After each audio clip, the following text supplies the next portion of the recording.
אנחנו נעשה עכשיו ניסוי לראות מה קורה כשאני מאיר עם סמן לייזר שכולנו מכירים.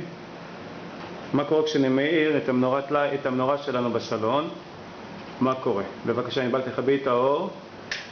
חושך, בבקשה, תאירי.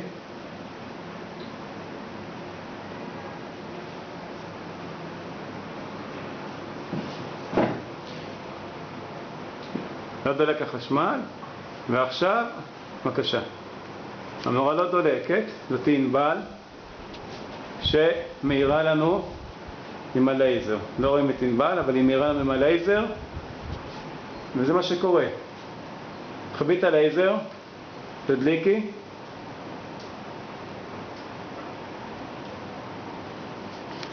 יפה. אוקיי, תדליקי את האור.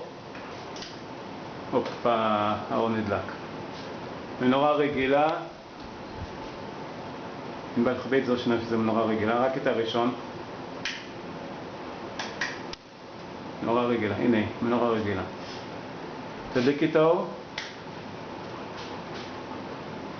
תכבי. תדליקי עם הלייזר עכשיו. הלייזר מגיע מהמנורה של ענבל. תודה.